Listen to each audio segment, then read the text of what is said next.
Buenos días a todos, son las 11 de la mañana, hoy es 25 de septiembre del 2020, soy Susi Lizón y esto es La Brújula del Corazón en Radio Ateneu del Clot.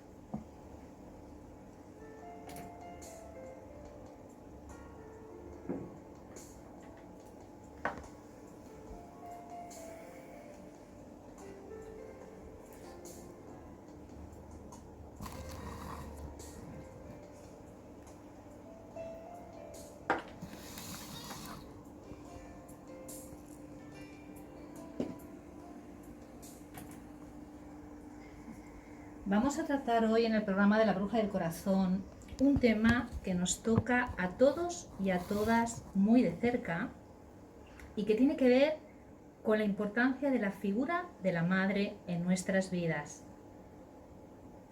Vamos a hablar de la madre que nos parió, de la madre que nos ha querido y de la madre que nos ha abandonado, de la madre que nos ha protegido y de la madre que nos ha herido. Hablaremos también de cómo crear una madre interna como fuente sostenedora de amor, de nutrición y de protección. Y vamos a hablar de las heridas que se despiertan en una madre, de la maternidad y de la paternidad cuando nos transforma, de la vivencia del duelo y de las pérdidas en torno a la maternidad.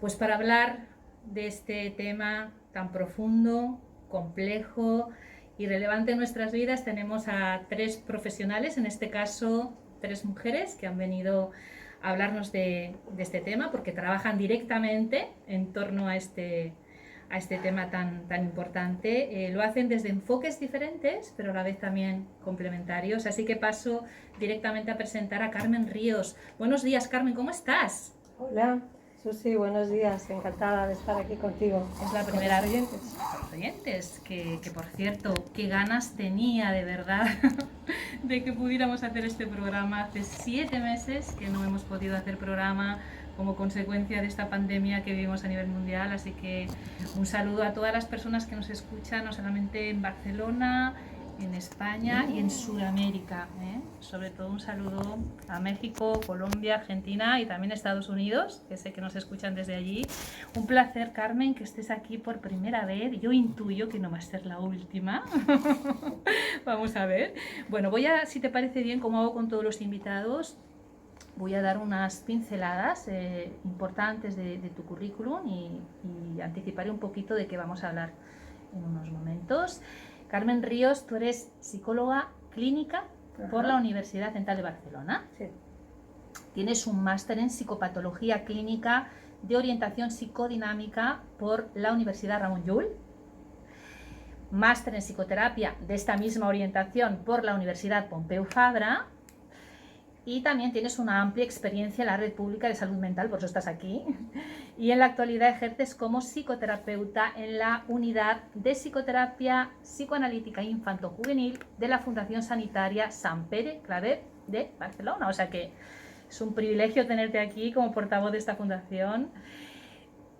Tú nos vas a hablar después, entre otras cosas, de las, podríamos llamar, vicisitudes emocionales que se dan en la diada madre-hijo, de las dificultades o de los desequilibrios que pueden surgir en el proceso de individuación del niño como sujeto independiente, y vamos a ver, muy importante, cómo podemos abordar estas dificultades o estos desequilibrios para minimizar, si puede ser, las repercusiones patológicas que pudieran haber tanto en el niño como en el adulto. Así que, Carmen, estoy deseando escucharte. Muchísimas gracias porque estás aquí. Gracias por invitarme, Susi.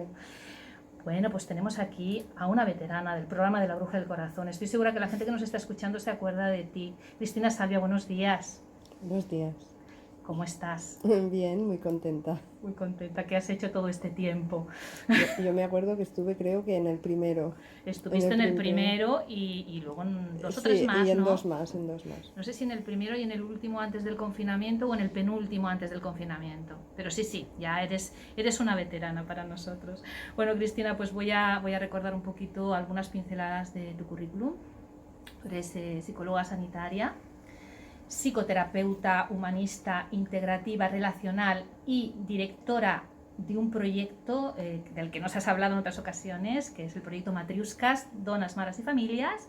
Y tú nos vas a hablar, entre otras cosas, yo creo, dos temas claves, importantísimos. Por un lado, de los traumas y heridas que pueden reabrirse en la maternidad. Y por otro lado, también importantísimo, cómo transitar el paso de la pareja a la familia, fortaleciendo el amor y el autoconocimiento mutuo. Así que Exactamente. va a ser muy interesante también escucharte, Cristina. Gracias de nuevo por estar aquí. Y tenemos con nosotros por primera vez, y seguro que tampoco será la última, será la primera de muchas, a Ana Martí Borràs. Ana, buenos días. Buenos días a todos. ¿Cómo estás, Ana? Bien, muy contenta de estar aquí. Gracias por invitarme. Pues para mí es un placer también que estés aquí, porque ya veréis, ya escucharéis las personas que estáis ahí que Ana tiene un enfoque muy particular, muy interesante. Luego nos lo vas a explicar. Voy a adelantar un poquito algunas pinceladas de tu currículum. Tú eres arteterapeuta, eres terapeuta menstrual y doula. Esto de terapeuta menstrual, más de una mujer estará poniendo ahí el oído. Terapeuta menstrual y doula.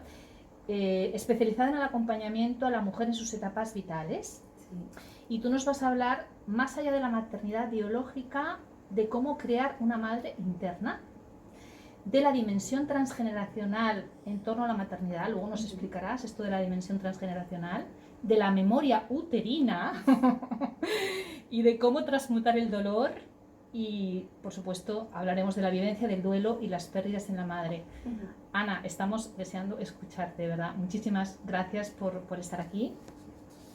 Pues bueno, como veis, empezamos esta nueva temporada con mucha ilusión, con muchas ganas, con este tema tan interesante en torno a la importancia de la figura de nuestra madre. Sabéis que nos podéis escuchar en directo a través de la página web www.ateneudelclot.com/radio, o también nos podéis escuchar en el podcast que subimos después del programa en la plataforma iVoox. Así que unos instantes y comenzamos el programa de hoy con Carmen Ríos, psicoterapeuta infanto-juvenil, que viene en representación y con portavoz de la Fundación Sanitaria Sant Pere Claver de Barcelona.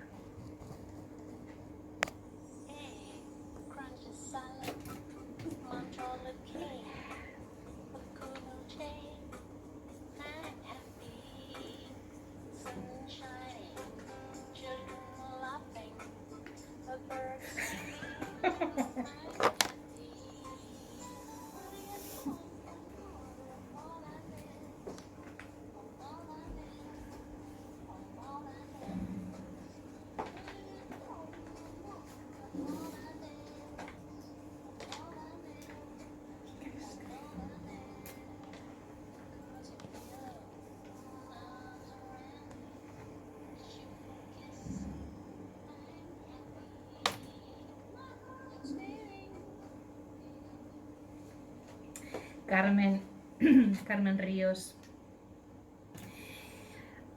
antes de empezar a explorar qué ocurre en esta diada madre-hijo, se me ocurre preguntarte que antes de hablar de la importancia de la madre, quizás sería más correcto referirnos a la función materna, ¿no? O a la función de la madre. Bien, es creo la manera más acertada a lo mejor, ¿no? de empezar a hablar de esto.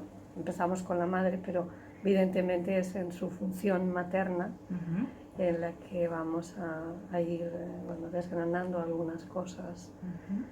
La función materna como libre también a veces del género. No solo el sexo femenino estaba allí con esa función, sino que por suerte la podemos encontrar en los dos sexos, evidentemente, y en diferentes personas que, aunque no sean la madre, biológicamente hablando, claro, pues la ejercen y a lo largo de toda la vida pues la podemos ir teniendo, a veces con un profesor, con un amigo, con un tiet, ¿no? Claro. Cuando hablamos de estas funciones de la madre o de las funciones maternas, ¿a qué nos estamos refiriendo exactamente, Carmen? Bueno, a ver, fundamentalmente son aquellas que van a procurar la supervivencia del niño, desde el feto bueno, hasta su final, ¿no? Pero fundamentalmente en las etapas de la infancia y de la primera infancia. Funciones de supervivencia física, pero también mental. Uh-huh. Cuando hablamos de supervivencia mental, ¿te refieres a otro tipo de necesidades que el niño tiene que no solamente tienen que ver con la alimentación, sino que tiene que ver con... Exacto. Son funciones que se van a inscribir en cómo ese ser va a ser un ser diferenciado de la madre, un ser autónomo y con capacidad para entrar en relación con el resto de la sociedad, ¿no? ¿Te refieres a funciones también como el tocar, el mirar, el sostener? Estas funciones son las básicas, es imprescindible que existan porque el bebé, sabemos, nace indefenso, nace muy frágil, y si no hay una figura que lo atienda, pues evidentemente no fallecería, ¿no? No, primero como feto no tiraría adelante, luego tampoco. Entonces, en la manera como se hacen estos cuidados, es lo que a mí me gustaría, ¿no? Dar esos matices, porque se puede hacer los cuidados de darle el alimento, de darle la higiene, pero es justo ahí donde o bien das al niño factores de protección para tirar adelante, o bien entramos en la psicopatología. Sí. Es a través de cómo se realizan esos cuidados. A través de cómo se realizan estos cuidados, ¿no? Cómo podemos tirar para un lado o para el otro, favorecer un bebé sano o entrar en dificultades. ¿Hay una etapa que sea especialmente importante en el ejercicio de estas funciones maternas? Entiendo que a lo largo de toda la infancia, pero ¿hay alguna etapa en la que especialmente sea importante? Sí. Yo creo que la mayoría de estudiosos en el tema y de clínicos veríamos que el embarazo fundamentalmente es bueno, de los más importantes, y ya vamos a alargarlo al primer año, por ejemplo, ¿no? Durante el primer año todas las relaciones que se establecen son importantísimas. Sí. ¿Y qué pasa, Carmen, si estas funciones de madre que estamos hablando no pueden ser ejercidas por una cuestión de enfermedad o por una serie de circunstancias vitales? ¿Qué es lo que sucede o qué es lo que puede suceder? Realmente sería la tragedia a la que se puede enfrentar el bebé, ¿no? Que no pueda haber alguien que ejerza esas funciones adecuadamente. Entonces, como decíamos, el bebé ahí sufre una pérdida muy importante, y depende también de las cualidades, de las competencias de ese bebé, ¿no? De sus capacidades, la enfrentará de una manera o de otra.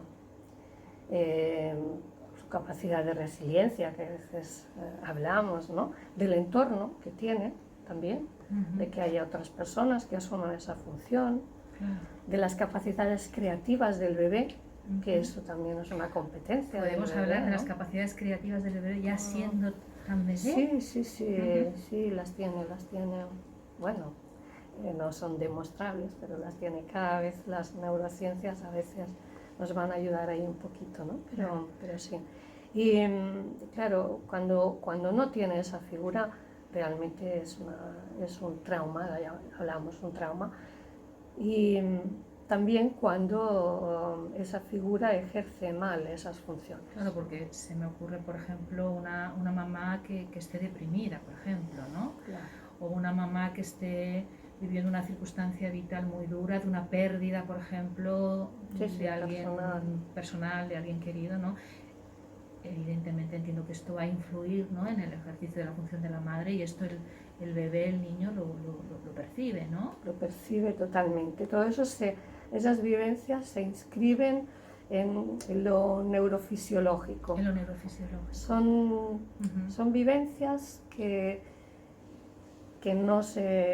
no pasan a ser un recuerdo. Son preverbales. Son muy preverbales, dicen, exacto. ¿no? Sí, sí, sí.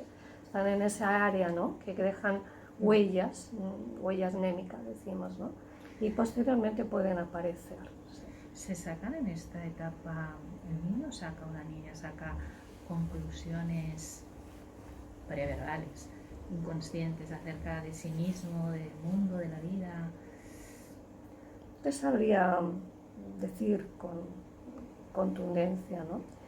Pero el bebé parece que hacia el año ya va teniendo alguna noción de cómo es esa relación con la madre, qué puede esperar, ¿sabes? Ajá. En esas interacciones que va haciendo, ya va como adquiriendo Sí. una cierta experiencia. De si puede confiar o no puede confiar, ¿no? Exacto. Y de qué maniobras, de alguna forma, van resultándole más placenteras, más, en función de sus necesidades, ¿no? Va conociendo a la madre sensorialmente, seguro, Sí. ¿no? Pero también a través de esa mirada, ¿no?, de ese contacto verbal que la madre hace. ¿Y qué hace un niño o una niña, o qué puede hacer un niño o una niña cuando no tiene cubiertas pues estas necesidades no tan importantes para él de ser mirado, de ser tocado, de ser sostenido? ¿Qué mecanismos de protección o mecanismos de defensa puede desarrollar el niño, ¿no?, ante una situación de carencia? Bueno, aquí los desarrolla, como decías bien, de protección, ¿no? Hasta donde le llegan, ¿no? Todos estos mecanismos que a veces decimos de negación, de replegamiento en uno mismo, ¿no?, para intentar anestesiar todo el olor de la pérdida. Endurecerse entonces, ¿no? Un poco afectivamente podría seguro, ser, ¿no? Para sería protegerse. un endurecimiento. Sí. Si dura mucho, sería más psicopatológico. En la vida cotidiana habrá que utilizar estos mecanismos de una forma, ¿no?, saludable, que no son siempre múltiples, están claro, allí cubiertas totalmente sus necesidades, ¿no? ¿Qué pasa con el narcisismo en los niños? ¿El narcisismo en los niños puede ser una consecuencia de esa falta de cuidado que el niño perciba y que compense de alguna manera dándoselo a sí mismo? Bueno, el narcisismo es una etapa básica en el nacimiento, ¿no? Sí. En la función mental. El problema siempre es como lo que hablábamos de grados, ¿no? Entonces, sí que a veces hablamos de la patología narcisista como un replegamiento y un solo pensar en uno mismo, ¿no? No tener en cuenta al otro. La función de la madre es vital en esto, porque es la mamá o la función materna, quien nos socializa con los otros, quien nos presenta el mundo externo Y lo ha de hacer como a pequeñas dosis, poquito a poco, para que no sea demasiado impactante, para que no se necesite hacer un replegamiento en uno mismo, se vea al otro como alguien que nos va a poner en peligro, ¿no? Entonces, si eso no se realiza de esa manera, sí que existe el riesgo de una patología más de tipo narcisista. Pero como defensa, también. Como una defensa también, Ujú. ¿verdad? En el tránsito, digámoslo así, de la unidad entre la mamá y el niño y ese proceso de individuación del niño como un sujeto independiente, como decíamos antes, se pueden producir desequilibrios, ¿no? Estos desequilibrios pueden generar sentimientos ambivalentes en el niño, no sé, sentimientos de dependencia, independencia, de amor, odio, etc. Siempre, estos Siempre, sentimientos esto están siempre. Es inevitable y además es la fuente, ¿no? de la vida. Sí, depende cómo se balancea todo esto, es el arte, ¿no? Cada persona, ¿no? Cómo consigue su equilibrio en esas ambivalencias, porque la mamá es un objeto de dependencia, la figura materna, la figura cuidadora, Claro. es un objeto de dependencia y al que el bebé nace casi como sumiso a ella, ¿no? Depende de todo. Entonces, cuando dependes tanto de alguien, bueno, se crea un tipo de relación especial, ¿no? Y se generan pues sentimientos de amor y odio, como decías, de rabia, de amor intenso, están todos ahí. Si estos desequilibrios no se abordan en la infancia, puede tener repercusiones patológicas en el desarrollo del propio niño, incluso en la etapa adulta. Sí. Se va haciendo estudios en los que se observa cómo han sido estas primeras relaciones Sí. en personas que presentan algunas patologías clínicas. Sí. Por ejemplo, pues hay más estudios sobre los trastornos de angustia, ¿no? De ansiedad, en los que personas que desarrollan miedos intensos, que son trastornos fóbicos importantes. Parece que en estas primeras relaciones todo ese tránsito en esa diada, sobre todo en el tema de las ansiedades de separación que llamamos, Sí. porque es un proceso complejo, Sí. el diferenciarse de la madre. Parece que aquí han habido algunas disfunciones importantes. Estamos hablando de lo que es la función materna, pero ¿qué pasa con la función paterna? ¿Cómo definimos la función paterna y qué influencia tiene la función paterna Claro, en la madre? Que entiendo que es muy tienes importante, toda la razón, Susi, aquí no se entiende una sin la otra. ¿Verdad? Son interdependientes. Primero decíamos que las puede asumir tanto la materna como la paterna, indiferentemente del género. También a veces, esto es muy importante que lo hayas especificado desde el principio. También la paterna, a veces, claro, en lo que decimos función paterna, pero que claro, nos referimos a aspectos como ayudar a la separación de esa relación tan simbiótica madre-hijo, ¿no? a introducir a un tercero ahí para socializar, para contactar con el mundo externo, los límites. Importantísimo, los límites. Y el soporte a las funciones de la madre, sobre todo para que la madre pueda ejercer sus funciones de una forma tranquila, de una forma idónea para ese bebé. Importantísimo esto que estás explicando. Hay algunos autores diversos autores que han investigado mucho esta diada, esta relación madre-hijo, y una de las aportaciones seguramente que más nos suena y que más conocemos es la de la teoría del apego. Sí. ¿Cómo definimos el apego y si hay diferentes tipos de apego? Sí, esto es un campo de investigación muy interesante y además que aporta a la teoría psicodinámica pues muchos recursos también, ¿no? A la hora de la clínica. Bueno, el apego sería como unos patrones de comportamiento que son observables en la relación con la figura materna, figura cuidadora principal. Siempre se ha ido observando, sobre todo pues, hay muchos estudios de observación de bebés que llamamos madre-niño, ¿no? Sí.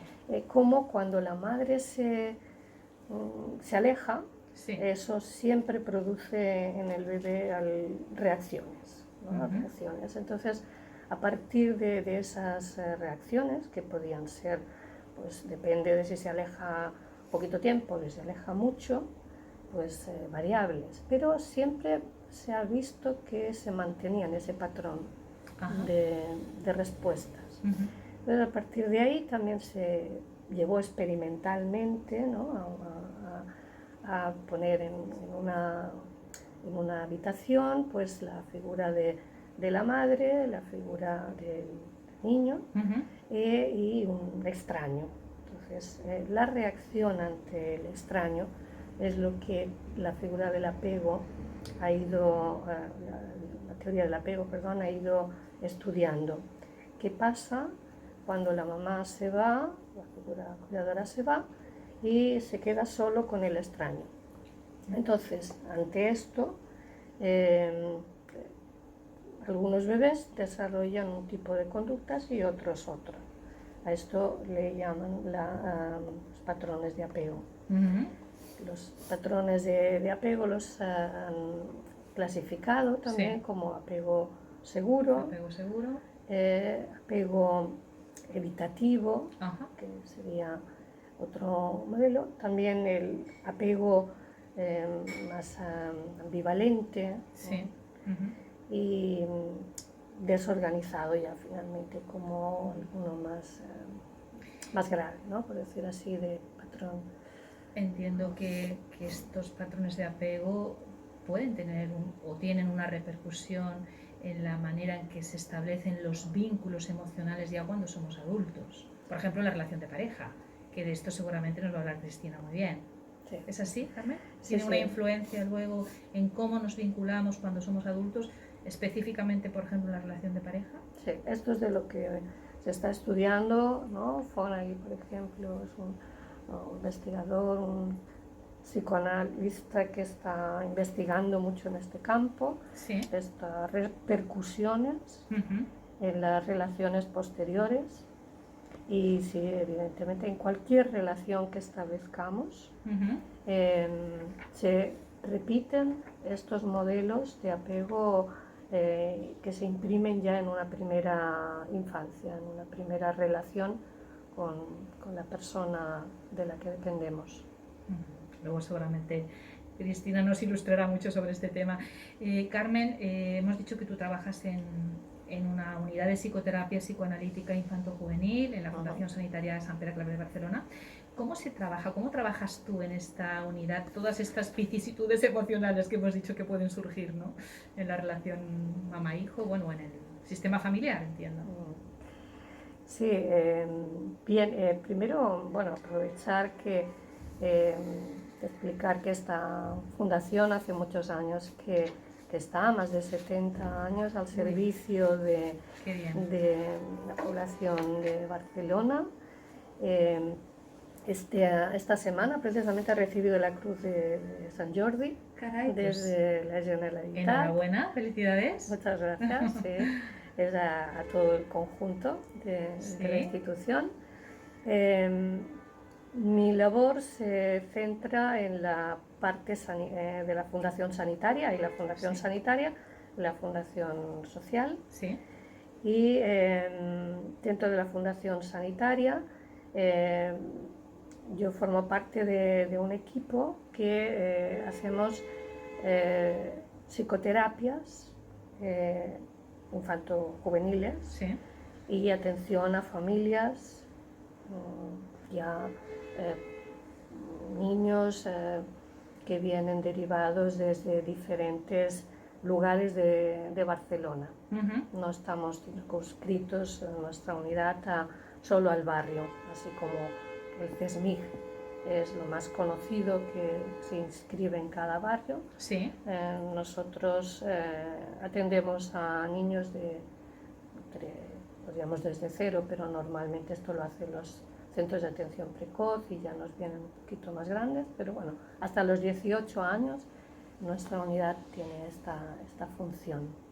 Allí, con la demanda que nos hace el CESMIC, se ha evaluado que... ¿Quieres explicar brevemente qué es el CESMIC? Porque igual hay Ah, personas que nos están claro. escuchando que les suena chino. Vale. Sí, claro, es una xarxa, una red Una red. de salud mental pública Sí.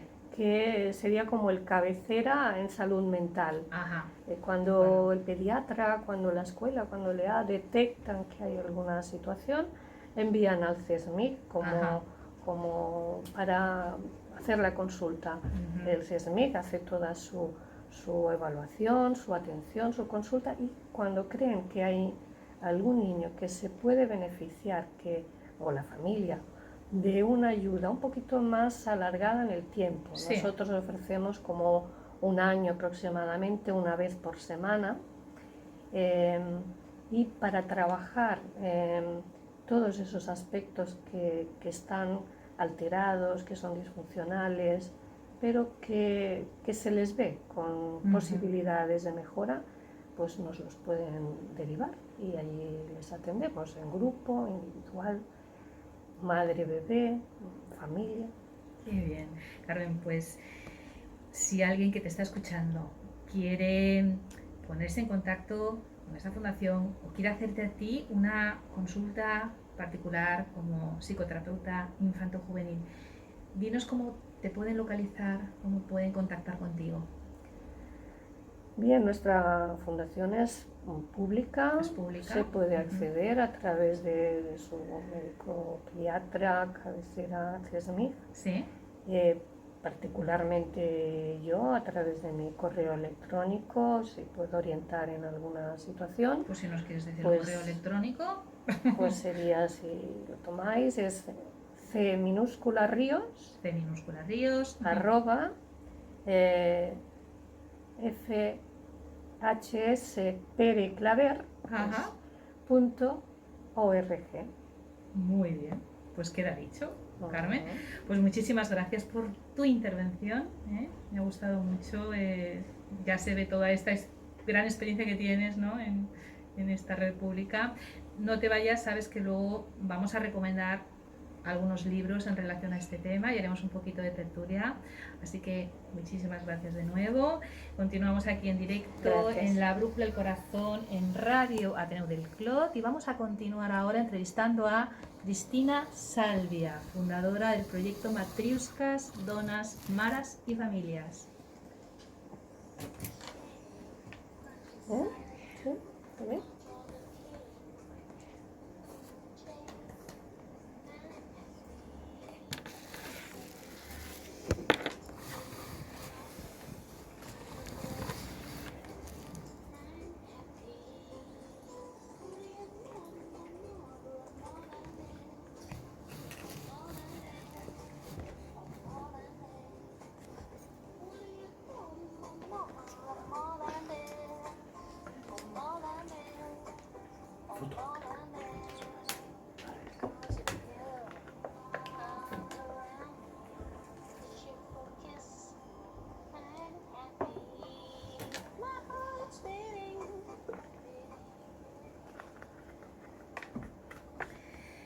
Pues hola de nuevo, Cristina. Hola, Susi. Bueno, vamos a entrar directamente ya en materia. ¿La maternidad puede despertar heridas de la propia infancia? Pues yo creo que sí, lo tengo comprobado tanto en lo personal como en lo profesional, atendiendo pues a las madres que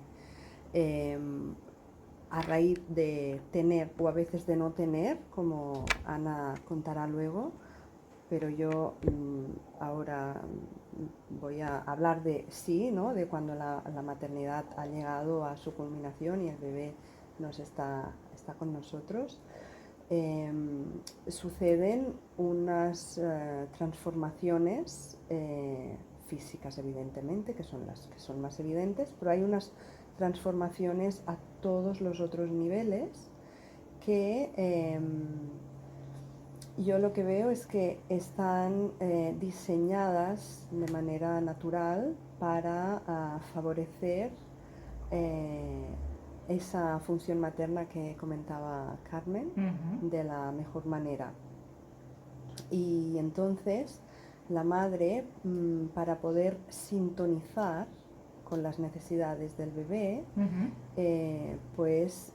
a nivel psicológico, se sensibiliza de una manera que consigue percibir en ella misma las necesidades que tiene el bebé, y para poder hacer esto tiene que ir a sus memorias, a sus recuerdos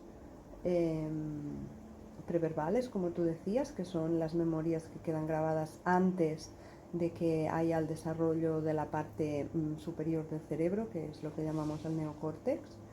Entonces hace una conexión con todas esas memorias y claro, ahí quedaron guardadas todas estas experiencias que me alegro mucho que todo ya lo ha introducido Carmen hace un momento.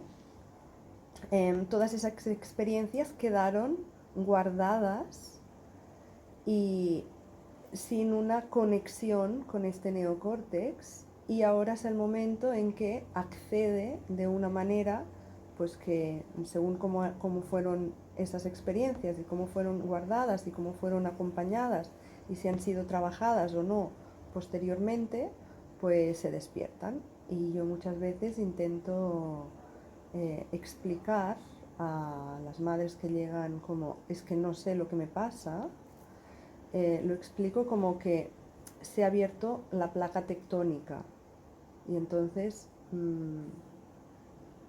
todo lo que había ahí debajo Empieza pues a emerger. exacto, está en contacto con la atmósfera y empieza o a subir o a evolucionar o lo que sea que le pase a cada cual. Y estas heridas que pueden emerger o estos traumas que pueden emerger se manifiestan, entiendo, con emociones desbordadas, ¿no? Para la madre, entiendo, en alguna ocasión, ¿no? En muchos momentos. Claro, esto depende del patrón, porque puede ser que el patrón sea más explosivo y esto tendrá que ver con el temperamento de la madre, por tanto es algo biológico que viene con la naturaleza, no es de la personalidad es algo que se crea y el temperamento es algo más biológico, entonces hay personas que tenemos un temperamento más explosivo y las emociones pues se desbordarán, y hay personas que tienen un temperamento más retraído y entonces lo que harán ante esta apertura de las placas tectónicas es precisamente encerrarse e ir hacia adentro y no estar disponibles. Lo que sí que pasa en tanto sea un temperamento u otro es que se expresa en lo relacional, en las relaciones, pues principalmente con el bebé, pero también con todas las otras personas. Y consigo misma. Y consigo misma. ¿Es una oportunidad este momento para poder sanar las relaciones con la familia de origen? Claro, para mí es la oportunidad de oro, o así es como lo he visto. Yo en mi formación terapéutica me he dado cuenta formación como psicoterapeuta, sobre todo en lo humanista, lo transpersonal, lo integral, era como que había mucho esfuerzo para poder abrir estas placas tectónicas, porque normalmente las tenemos cerraditas, Muy ¿no? cerraditas, a cal y canto. A cal y canto, se ha hecho ya puedes poner no sé, cualquier herramienta, te tienes que ir de retiro, no sé qué, y ni así, ¿no? Entonces No las hay defensas realmente están cumpliendo su función para eso están, perfectamente. para eso está. Y claro, cuando se abre la placa tectónica, pues tienes nada de intensivos de una semana o ni de 2 meses, o sea, tienes una temporada muy larga, que es mientras la díada está tan fusionada, pues estamos hablando de meses o estamos hablando de años en las que las necesidades propias de la persona quedan retiradas y hay un diálogo entre estas necesidades de la madre, un diálogo con las necesidades del bebé, las necesidades del resto de la sociedad, de las relaciones, y claro, la tensión es muy alta. Entonces, para mí es la oportunidad de oro de poder hacer esta función materna, es que me va tan bien porque ha introducido todos los conceptos, de poder hacer la función materna consigo misma. Maternarse. Maternarse. Como el libro de nuestra querida... Exacto, de María Beltrán. De María Beltrán. Maternar, maternándose. O maternándome, O maternándome, sí. Y entonces, lo importante es el cómo. ¿Cómo me voy a cuidar en este momento crucial? Igual que lo importante es el cómo hago esta función materna al bebé, cómo le doy los cuidados, o cómo le comunico que no le puedo dar y le acompaño en su frustración porque no se los he podido dar. También cómo hago esto conmigo misma, aceptando mis limitaciones, aceptando quién soy. Entonces es como una oportunidad de autoconocimiento muy profundo, que para mí es como, pues aprovechemos, ¿no? Aprovechémoslo. Claro, claro. Si se aprovecha, ¿no? ¿Cómo se puede trabajar todo esto? Es decir, los traumas, las heridas que pueden surgir. Yo sé que tú eres especialista en neuroprocesamiento del trauma. ¿En qué consiste esto del neuroprocesamiento del trauma? Sí, la verdad es que la palabra suena fatal,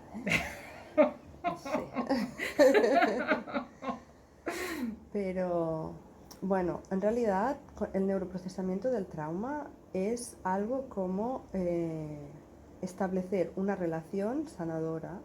¿Y qué significa esto? Es como que el terapeuta afina que las características de la relación sean tan buenas que permitan que la persona pueda hacer este proceso de exploración y autoconocimiento, que se atreva a hacerlo con la confianza. Es decir, el terapeuta pone toda la atención a favorecer, con una función materna, a favorecer que la persona pueda hacer esta investigación de una manera segura.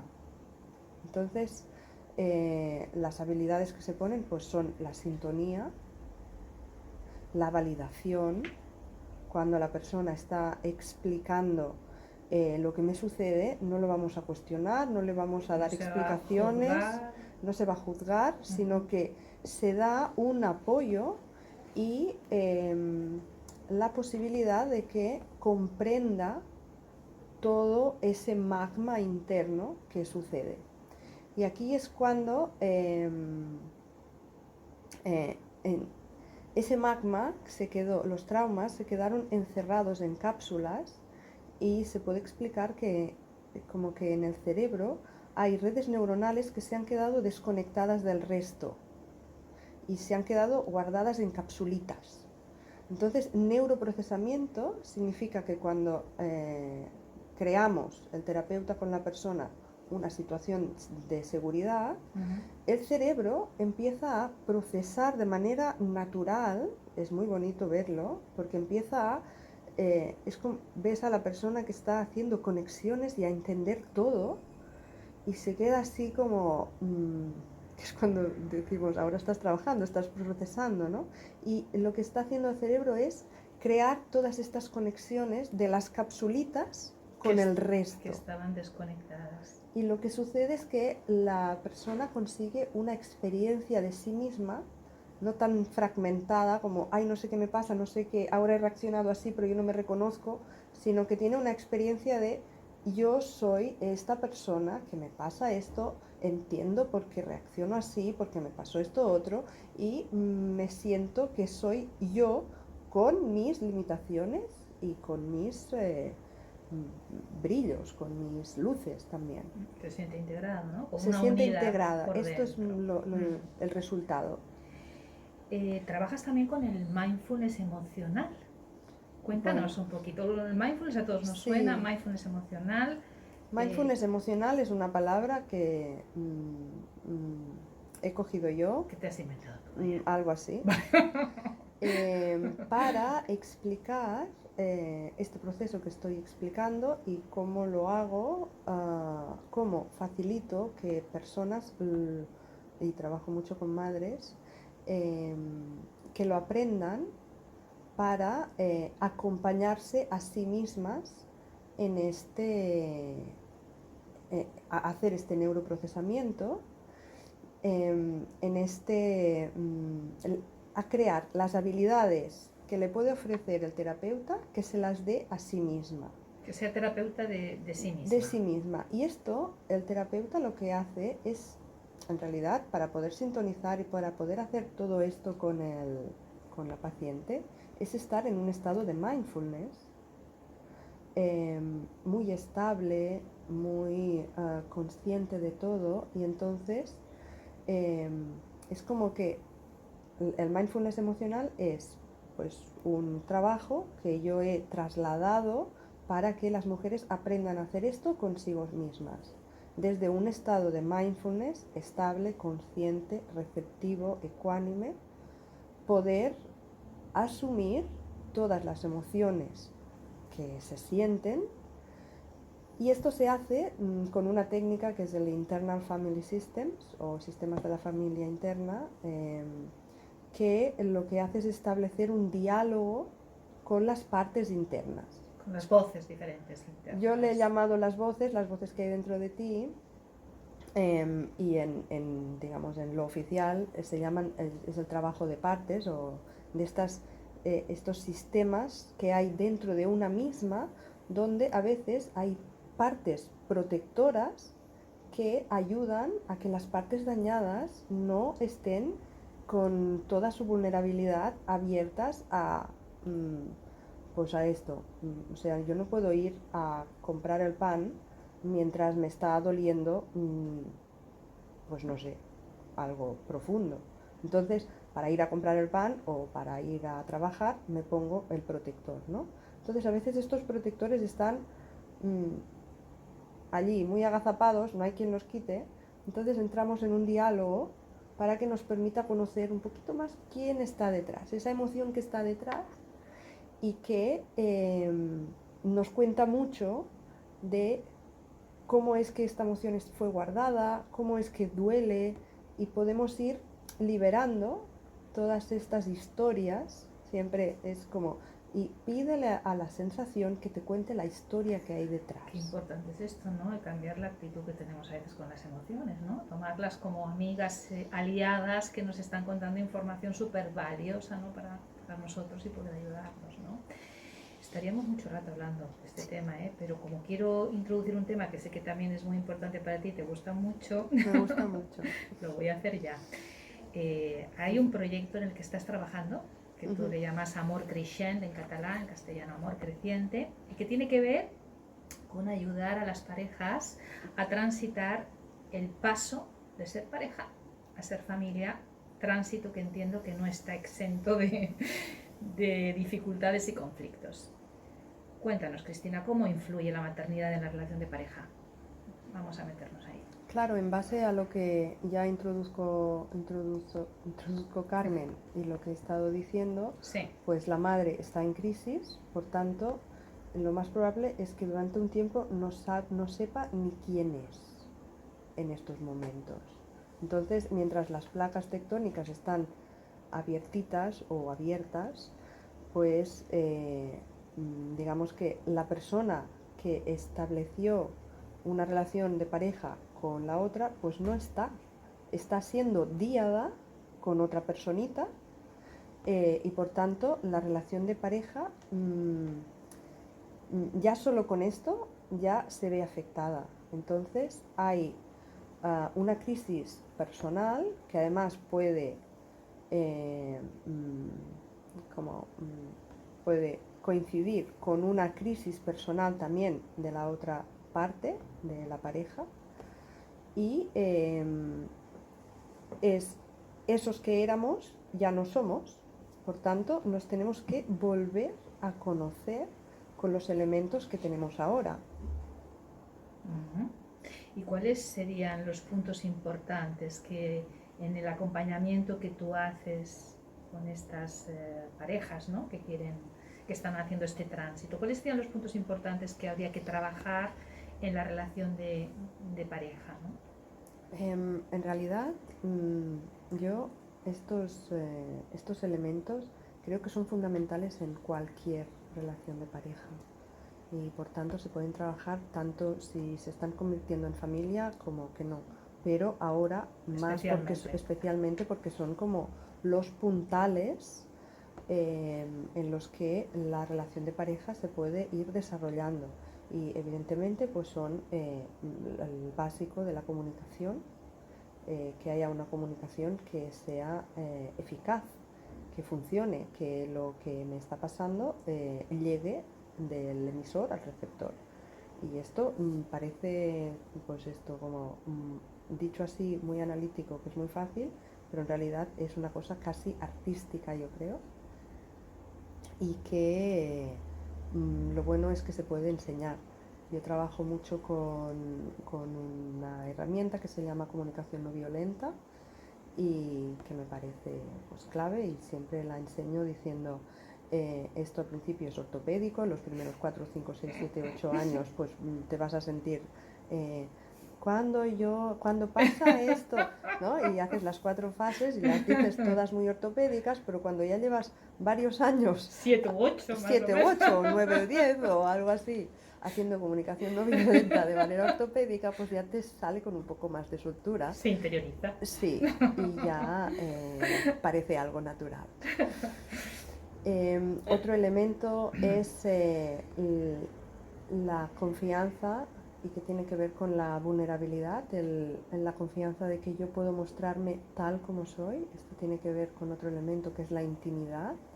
La intimidad se puede definir como esa relación en la que se puede pasar de todo, se pueden compartir todas las emociones, todo lo que me pasa por dentro, y esto pues tiene que basarse en un compromiso firme de proteger al otro cuando me está mostrando quién es en realidad. Para mí esto es el regalo maravilloso de la pareja, que alguien te vea y que alguien te muestre quién es.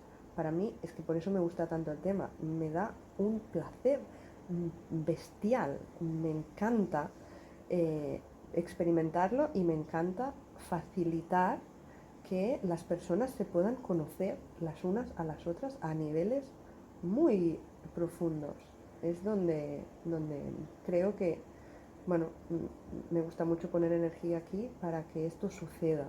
Creo que es el regalo realmente que nos podemos hacer los unos a los otros. O sea que en esta etapa hay un tesoro escondido aquí, ¿no? Quiero decir que se puede aprovechar esta etapa, como tú dices, de la paternidad, hablas así de la paternidad, ¿no? Como para poder profundizar, ¿no? En este conocimiento mutuo. No solamente en esta etapa hemos dicho, has dicho que aunque no se estuviera en esta etapa de la maternidad, para una pareja esto es maravilloso, ¿no? Pero bueno, que especialmente aquí pues es como un regalo, como un tesoro ahí que se tiene escondido que se puede, ¿no?, aprovechar.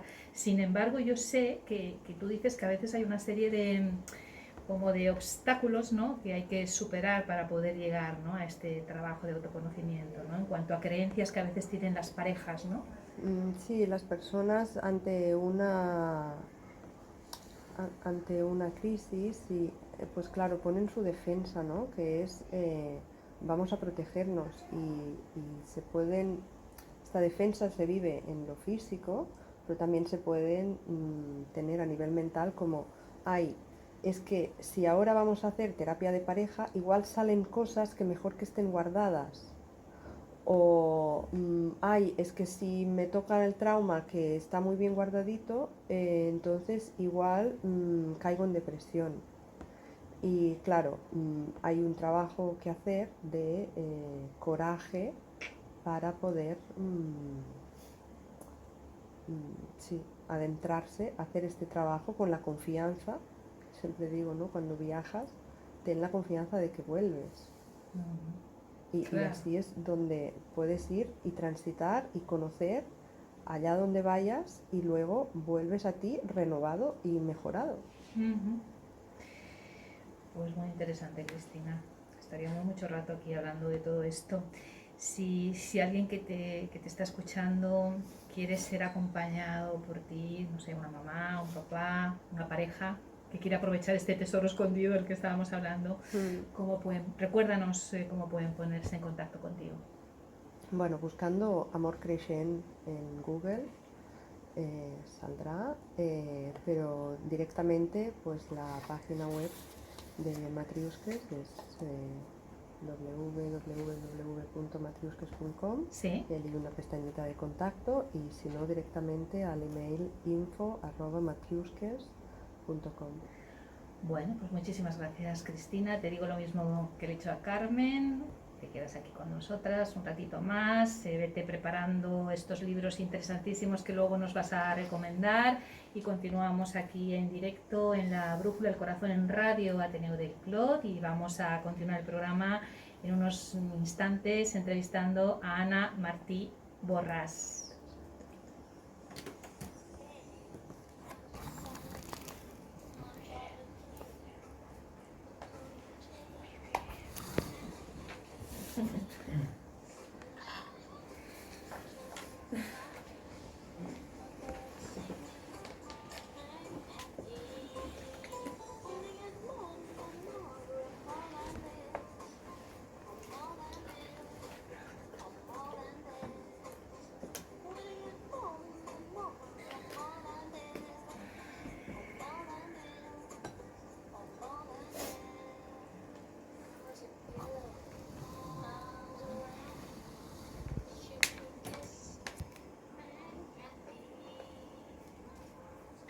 Pues continuamos aquí en la Brújula del Corazón en Radio Ateneo del Clot y vamos a comenzar ahora con la entrevista con Ana Martí. Hola Ana, ¿cómo estás ahora? Hola, buenos días. Buenos días otra vez. Bueno, vamos a conversar un ratito contigo. Yo sé que te has especializado, digámoslo así, en acompañar procesos de crecimiento centrados en el nacimiento. Pero en el nacimiento en el sentido amplio, no solamente nacimiento de un hijo, también podríamos decir nacimiento de una madre, de una mujer, hasta de un proyecto profesional, ¿no? Por lo tanto, el nacimiento, entiendo, desde este sentido más amplio, pues está ligado más a lo creativo, ¿no? a lo nutritivo, y no se reduce únicamente a lo materno, ¿no? Desde el punto de vista biológico. Es decir, estamos hablando como de un arquetipo, ¿no? Un arquetipo que no solamente, y esto es muy importante, no solamente es propio de la mujer, sino que también el hombre lo puede despertar, escuchar y encarnar. Antes de que nos metamos de lleno en esto, yo quiero preguntarte acerca de tu alter ego Munna. Yo quiero que nos cuentes qué significa la palabra Munna, porque cuando yo he investigado sobre ella, pues claro, me encuentro en la página web, Munna. ¿Qué quiere decir Munna, Ana? O no sé si quieres que te llame Munna o No. Ana. Pues no. ¿qué quiere decir Munna? Yo creo que es una historia como larga. Yo Nos dices lo más importante. Mi primera formación que hice era artística. Sí. Y de allí salió, a partir de, hice un trabajo y salió este nombre con el que me identifiqué bastante. Y después entrando más en formación terapéutica, como arteterapeuta y demás, y trabajando en acompañamientos, para mí es como que he recogido mucho de ese primer momento. Sí. Y la forma que tiene Muna son todos círculos, en realidad. Entonces, y la sonoridad para mí me lleva a Moon, que es en inglés luna, ¿no? Entonces, esta circularidad y para mí representaba mucho todo esto que tiene que ver con la mujer y con la vida, o sea, con estos procesos constantes de los que yo siento que ya se está hablando de nacimiento y muerte, de proceso de cambio, de duelo, de lo que era a lo que soy. Y es como integrar dejar ir en lo cotidiano, en la vida, lo estacional, y que está mucho más presente de lo que nosotros en realidad somos conscientes. ¿Tiene que ver esto con la creación de una madre interna? Sí, o sea, es como este ciclar de la vida, y después para mí lo materno es recojo como este hilo que se ha abierto de lo materno como función intrínseca de lo vital y de inherente al hombre y la mujer, o sea, como algo que uno tiene que desarrollar consigo mismo, y después con lo que decía ahora también Cristina, de estas cualidades que uno puede desarrollar dentro suyo para autosostenerse, para autoacompañarse en momentos difíciles, complejos, desafiantes, y que yo siento ahora mismo que ya no solo no es algo que tiene que ver con la madre, sino que tiene que ver con lo social, o sea, hay como una mirada más amorosa entre nosotros que tenemos que desarrollar. Sería algo así como crear una fuente sostenedora, ¿no? Dentro de... Sí, sostenedora, que te apoye, que te nutra, que te cuida en momentos que a lo mejor lo que hay afuera es muy desafiante, o sea, en un momento de incertidumbre, que como la vida el que estamos es así. viviendo, como el que estamos viviendo. Sí, pero yo creo que es como que más allá, ¿no? Ahora estamos viviendo y se nos pone como muy delante. Muy delante. Pero siempre es así. Sí, es como esta cosa que se nos olvida, entonces es como una figura que nos enraíce. A mí me gusta mucho, después de lo que he leído de ti, ¿no? Que tú hablas que crear esta madre interna contribuye a un nuevo paradigma, ¿no? Esto es muy importante, ¿no? ¿Quieres contarnos un poquito a qué te estás refiriendo, ¿no? Es crear un nuevo paradigma a partir de esta creación de la madre interna. Para mí tiene que ver con esta mirada de si hacia nosotros mismos, con todas las carencias que hemos vivido, porque siempre hay faltas en la infancia que después continúan. Dejamos de proyectarlas o dejamos de relacionarnos con la pareja, con figuras de autoridad, con nuestros propios hijos desde esta falta. Es como una toma de responsabilidad de conmigo misma, de esto que a mí me faltó, pero que nos falta siempre a todos algo. Me ocupo de maternarme, de cuidarme. Entonces también esta relación que establezco con el otro se ve modificada. Claro, además es un trabajo de dentro a fuera, entonces, Sí. ¿no? Yo quiero ahora que nos sigas hablando de tu experiencia, bueno, ya lo estás haciendo, ¿no? ¿Cómo creas tú esta madre interna dentro de ti? ¿Qué es lo que luego te ayuda también a acompañar a otras personas, ¿no? En este proceso?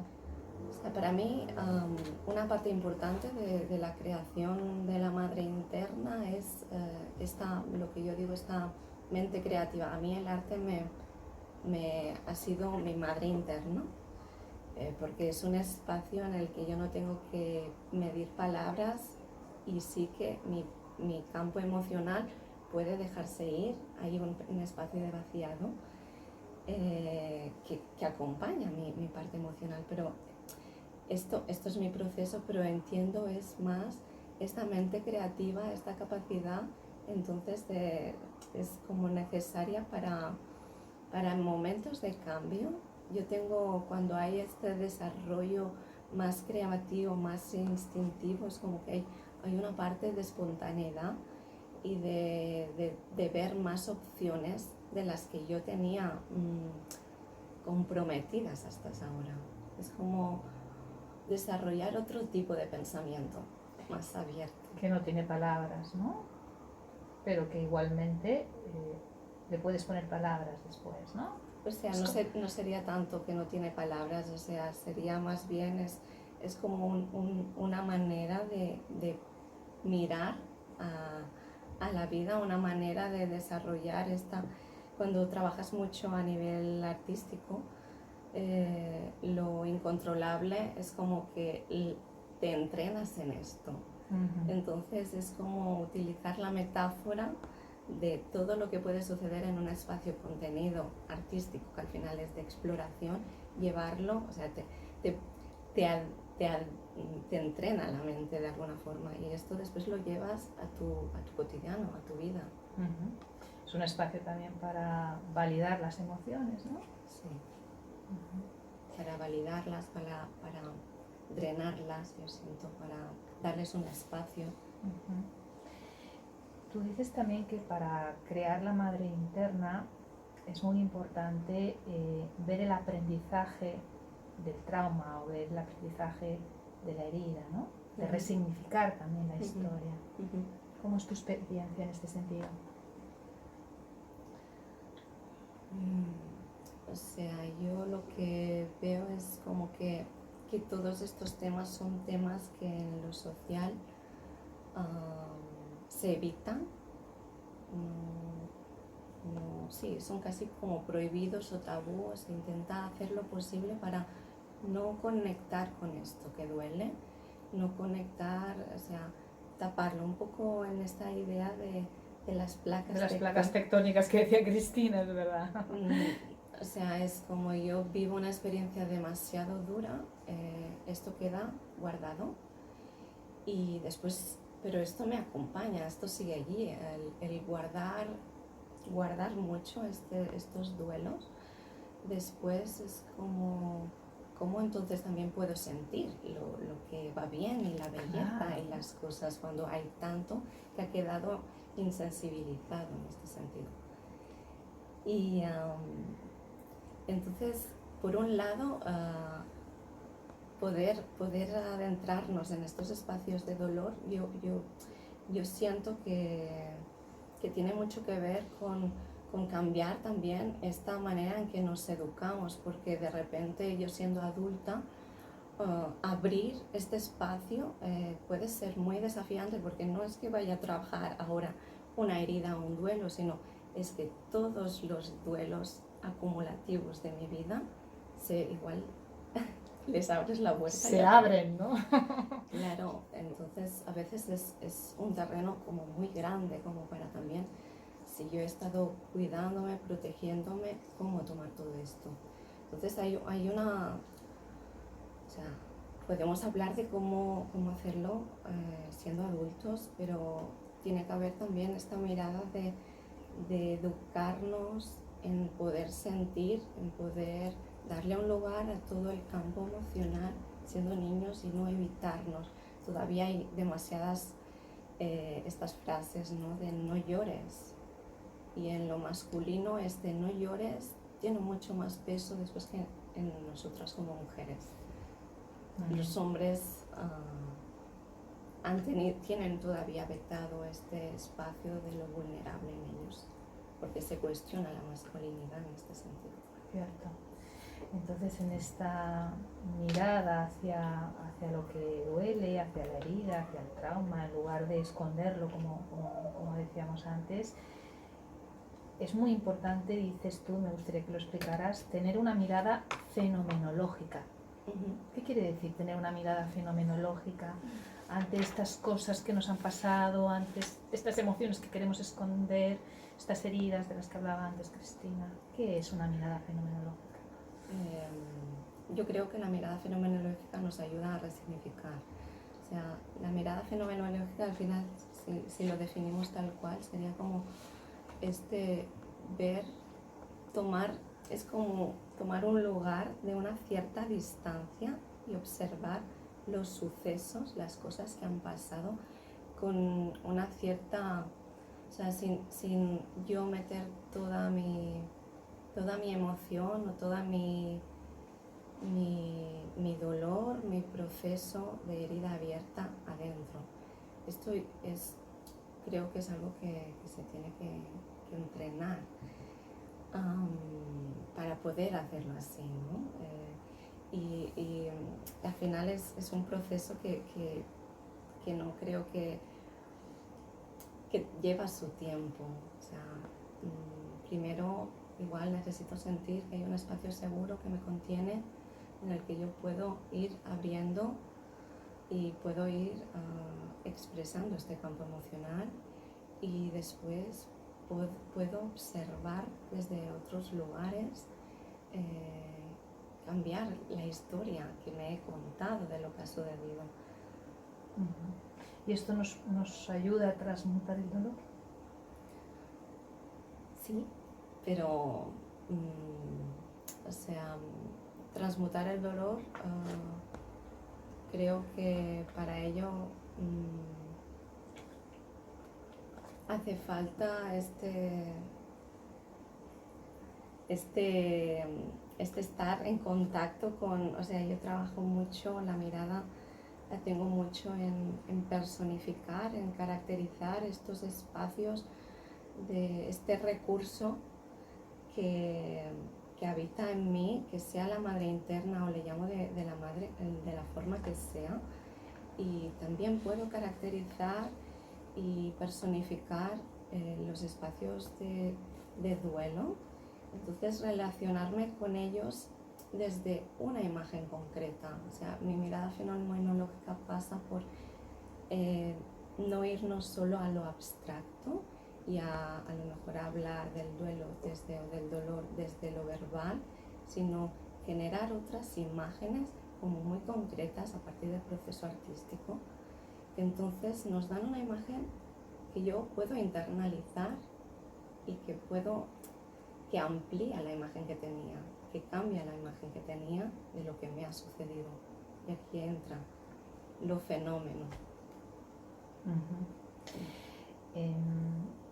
Vamos a hablar, si te parece, Ana, de la vivencia del duelo y de la pérdida en la maternidad.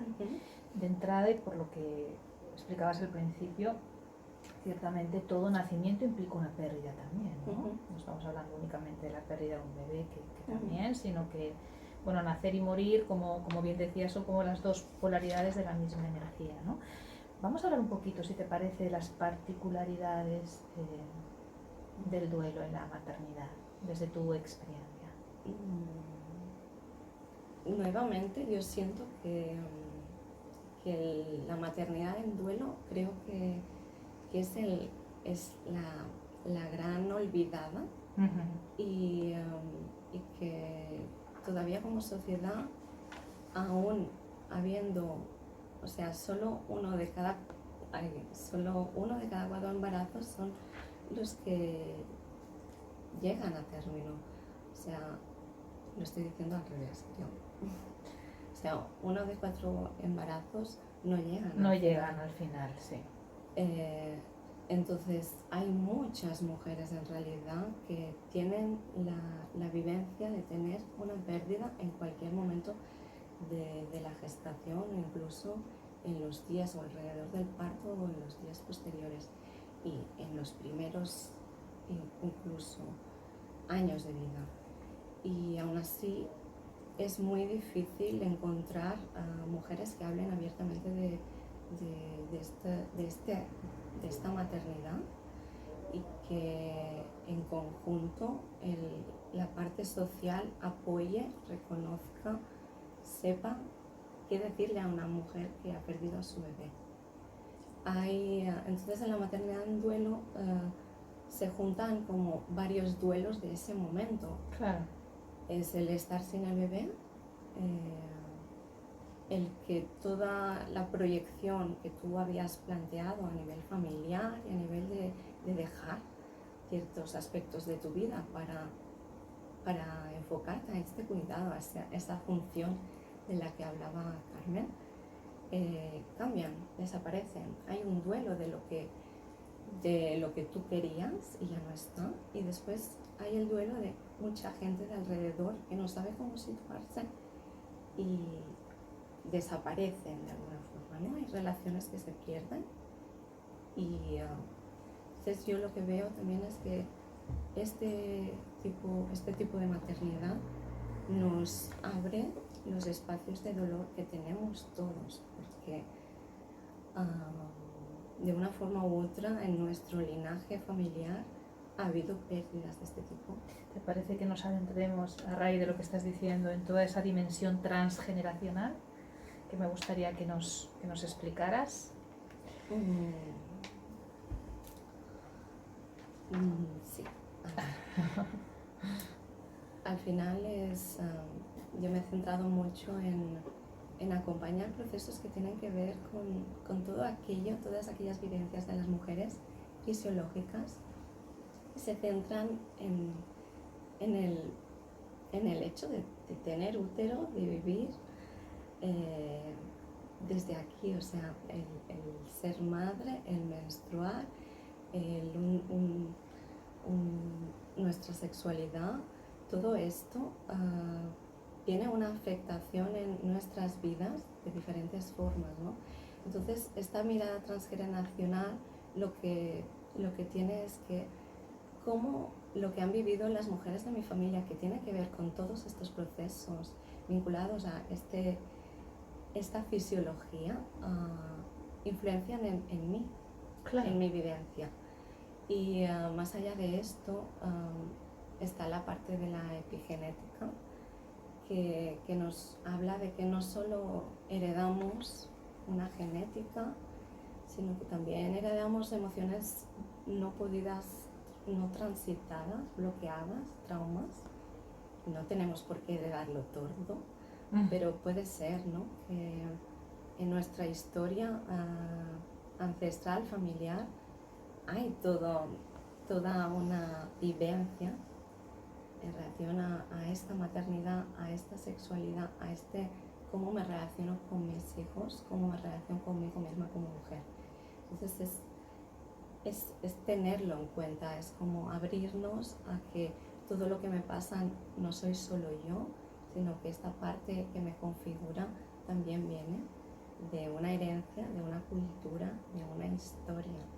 Y ahí es cuando tú hablas de la memoria uterina. Sí, sí. Cuéntanos un poquito esto de la memoria uterina. Y... A mí me interesa mucho este concepto de la memoria trasladado a algo más metafórico y más simbólico.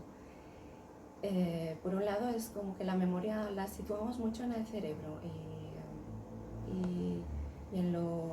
cuando perdemos esta capacidad de recuerdo es como que la memoria no está, ¿no? Pero hay toda una vivencia de lo fisiológico, de la memoria del cuerpo, de la relación que establecemos a nivel interno con los órganos. Y la memoria uterina para mí tiene que ver con ampliar este concepto de la memoria, trasladarlo a cómo ha sido a nivel histórico la vinculación con este órgano, con el útero, con como mujeres, cómo todas las vivencias, todo lo que ha sido naturalizado e integrado a nivel cultural también, o sea, es la memoria de esta cultura que introyectamos. Hay países, hay regiones en que sintomatología que tenemos en relación al embarazo o en relación a que la menstruación duele, hay lugares en que no es así. Entonces, es como también desmitificar y preguntarnos, abrir las preguntas y cuestionarnos hasta qué punto esto que vivimos es un conjunto en las que estamos inmersas, pero que podemos modificar esta mirada, esta relación, esta forma de internalizada, y puede ser de otra forma. Es como abrir la puerta, es que esto no tiene por qué ser así, puede ser de otra forma. como arteterapeuta, ¿cómo acompañas en todo esto que nos estás explicando a través del arte, ¿no? No sé si nos quieres contar un poquito el trabajo que estás haciendo. El arteterapia lo que hace es trabajar con diferentes herramientas creativas y expresivas. Entonces, lo que hacemos mucho es, a partir de podemos hablar un poco y nos situamos y cuidamos mucho en el que la persona pueda entrar.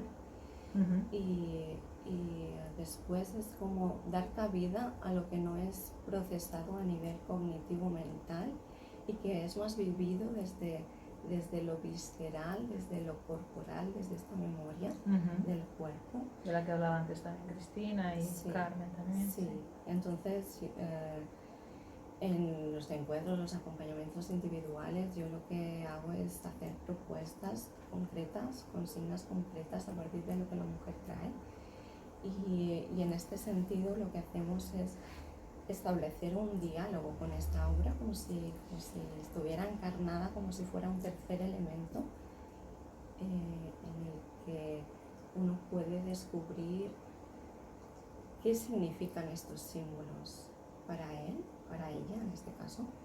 Entonces es un trabajo con el inconsciente, es un trabajo de darle un espacio bastante grande a todo esto y personificarlo y que esto nos dé respuestas. Entonces no es tanto que yo te diga esto está bien, esto está mal por aquí, sino es más bien que la persona, la mujer, pueda sentirse capacitada por el hecho de estar en un acto creativo que la invita a tener una acción y que ella misma después puede descubrir cuáles son los significados de ese proceso que habla de algo, que a lo mejor es muy profundo o que es muy delicado o que es una parte muy vulnerable en ella.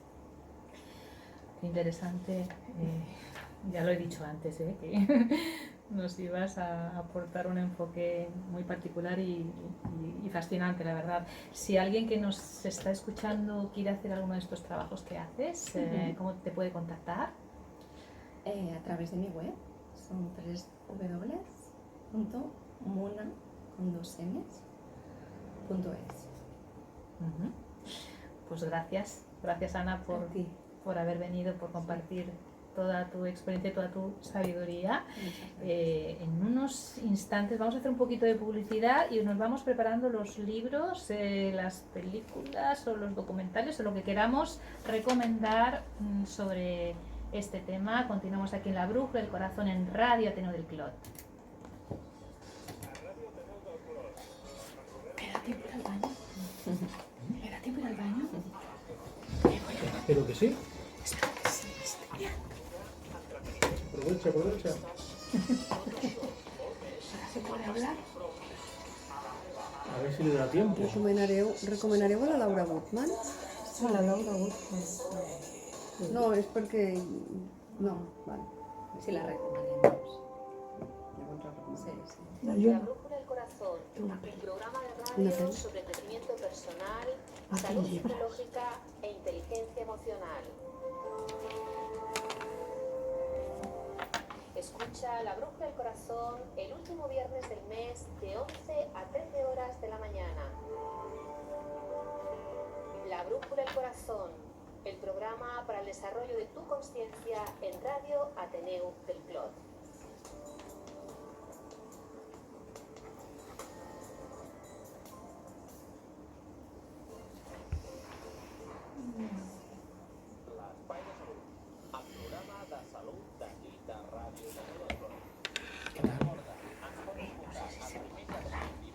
Sí, mía. Puede hablar. No puedo aguantar. No soy yo. ¿Cuál es la última falca antes de...? Intenso, ¿eh? És fuerte, ¿eh? La poesía que ¿País Salud es dando la caña, última? ¿eh? No es la última, es Ah, Falca de Radio Ateneu. Vale. Qué difícil, pues a parar, Que lo que puedes, concentrar. si quieres... No, ya Tot, continúo. ¿eh? Vale. Concentrar tot el que vols dir i tot el que vius cada dia. Un bon exercici. Sí, és un exercici de síntesi. Per cert, que no us he preguntat, jo això, Unos segunditos, bueno, un minutito. tinc el teu permís, Sí, sí, sí. ho editaré i ho posaré al meu Instagram. Carme Ríos,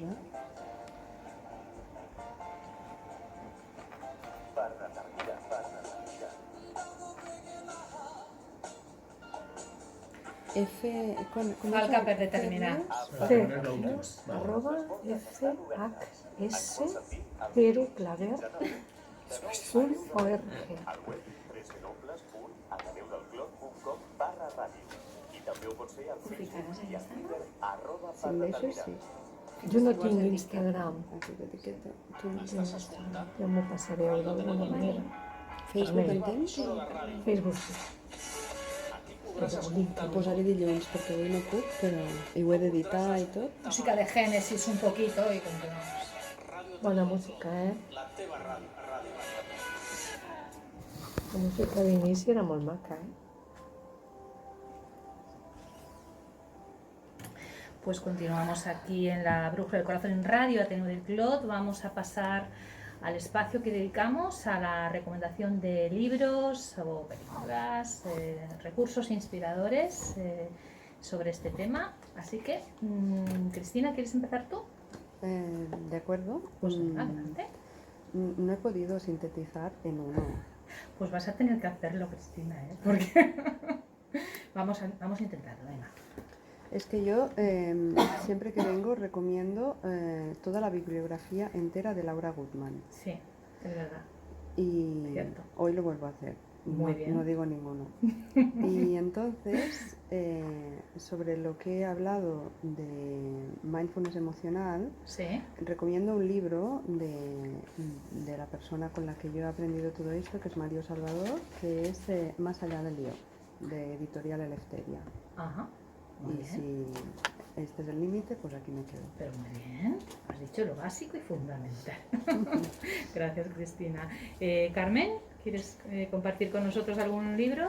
Bueno, yo más que libro, mira, me pensaba en películas, Ay, genial, claro que bueno, sí. no sé, A ahora ver. que están en cartelera o que son recientes, como esta de Madre, de Rodrigo Sorogoyen, que Ajá. está dentro del tema más de pérdida, ¿no? Sí, de un hijo, pero también otra al revés, que sería Stew de 93, que también habla de Muy buena la película. pérdida, pero en relación a las funciones que ha de ejercer una familia que se hace cargo de una nena que ha perdido a su madre. sí, muy Bueno, buena película. En ese sentido creo que puede ser interesante.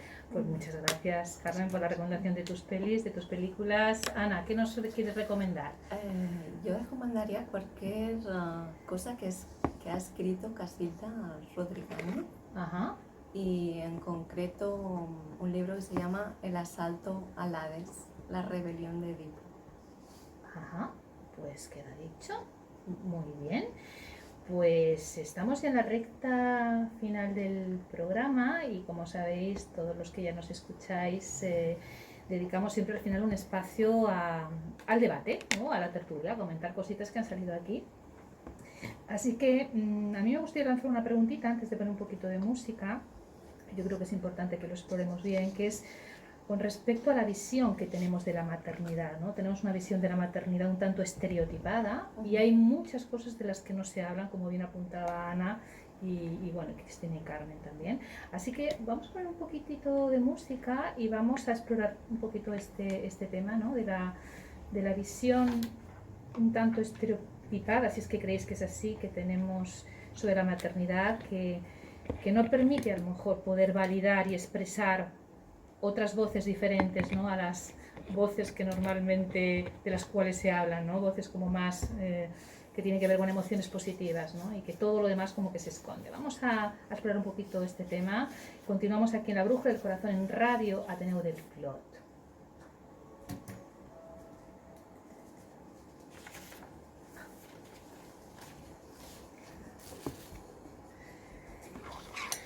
Vamos bastante bien de tiempo, ¿eh? Estamos cuadrando los tiempos que no me lo puedo ni creer. Muy bien. Justo falta media hora. Que va, si acabamos un poquito antes tampoco pasa nada, ¿eh? Quiero decir que estamos cuadrando muy bien los tiempos porque a veces llegamos a la tertulia y faltan 15 minutos y dices, madre mía, ¿y ahora qué hacemos? Bueno, tengo otros temas también, ¿eh? Aparte de este. Pero bueno, yo creo que este puede dar pie. Ay, esto nunca me había pasado que necesitaba ir al baño porque es que Pues te ha dado tiempo. me ha dado tiempo, Muy bien. no, porque teníamos muchas calcas publicitarias. Sí, sí, sí, sí. Bien, bien.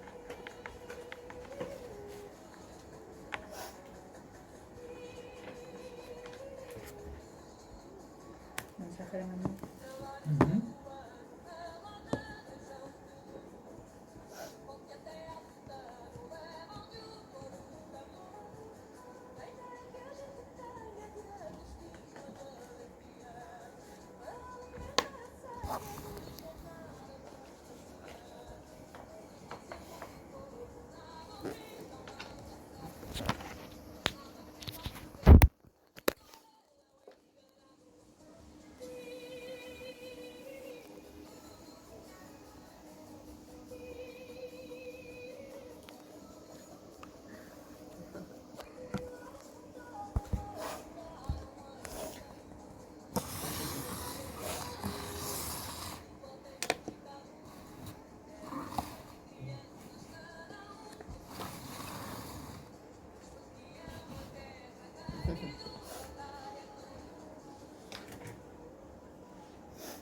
Pues continuamos aquí en directo en La Bruja del Corazón en Radio Ateneo del Clot y vamos a empezar con este espacio que dedicamos a la tertulia, al debate. Yo he apuntado antes un tema que quizás podamos explorar con un poquito más de detalle, que habéis apuntado de alguna manera las tres antes. Esta visión que tenemos a veces de la maternidad un tanto estereotipada, ¿no? ¿Qué opináis sobre este tema? ¿Quién quiere empezar? Ana, ¿quieres empezar tú? Vale. O sea, yo lo que veo es por qué todavía tenemos integrada como esta maternidad romántica, idílica, de color de rosa casi, cuando en realidad todas las maternidades son maternidades donde hay procesos difíciles, hay emociones intensas, donde hay un cambio de duelar quienes éramos. Y en estos procesos, ya sea en el embarazo, en el parto o los primeros años, igual las mujeres se encuentran con sintomatología, con patología, con dificultades en sus procesos de gestación que las conecta con un miedo visceral muy grande. Entonces, ¿por qué no abrimos ya este armario y miramos la maternidad con toda la complejidad que en realidad tiene? Me pregunto por qué todavía esto está en un lugar como medio escondido, en penumbra. Cierto. ¿Qué opináis, Cristina, Carmen, en relación a esto que dice Ana? Bueno, yo, Cristina. aunque no es mi especialidad, sí que siempre intento tener una visión del contexto histórico y social de todo lo que sucede, ¿no? Y también tengo una mirada como que cada parte, como los fractales, cada parte refleja el todo. Entonces, igual que los adolescentes o incluso los niños reflejan los estereotipos de los valores que imperan en esta sociedad, pues tal como miramos y experimentamos la maternidad, también tiene que ver con los valores fundamentales de la sociedad de este momento, en este contexto, en esta Europa, en esta Cataluña o donde sea, ¿no? Sí. Entonces, claro, estamos en una sociedad basada en el hedonismo y en el consumismo. Pues así va a ser la maternidad, una maternidad romántica dirigida a los placeres, al bienestar y a la felicidad enlatada, y la vamos a consumir. así, con productitos y collares de lactancia y todo esto que compramos las mamás. Yo la primera, ¿eh? Pero es así, desde talleres a lo que sea. Así es como es nuestra sociedad y así es como vivimos Y la por lo maternidad. tanto, esta etapa es un reflejo, como bien dices, Cristina, de la sociedad. Bueno, es que en general, en todos los ámbitos de la sociedad en la que vivimos, poner la atención en lo que duele, ¿verdad? Entre comillas, lo negativo, o en el conflicto, o en lo que no sea bonito y positivo, parece que esto no está bien, ¿no? Y es un poco lo que tú dices, ¿no? Es un reflejo de los valores, ¿no? De la sociedad en la que vivimos. ¿Qué opinas, Carmen? Cuéntanos. Sí, sí, me parecía muy interesante estas aportaciones y toda la responsabilidad que lleva la maternidad, las luces y las sombras, ¿no? Sí. A mí, en grupos de padres, ¿no? Todas las vivencias de la cotidianidad, del día a día, la presión, ¿no? que sienten por ser buena madre, ¿no? Parece que si eres solo suficiente es poco, se necesita estar más, ¿no? Y cada día parece que se siente más presión sobre esta. Yo en algunos momentos recuerdo que algunas madres me explicaban anécdotas que las clasificaba como madres cambiantes de parques. O sea, necesitaban irse a otro parque porque allí ya las conocían y la mirada de los otros era que hacían de malas madres, no educaban bien a sus hijos se peleaban con otros niños, los niños les hacen pataletas cuando no se quieren ir a casa y entonces ellas sienten que no cumplen esa función de madre, madre adecuada, no la pueden compartir con nadie, sus propias familias les dicen que que no lo hacen bien, a veces evitan acudir a encuentros familiares o encuentros con amigos, la pareja empieza a reducir la socialización porque ese niño no hay quien lo aguante. Bueno, todas estas vivencias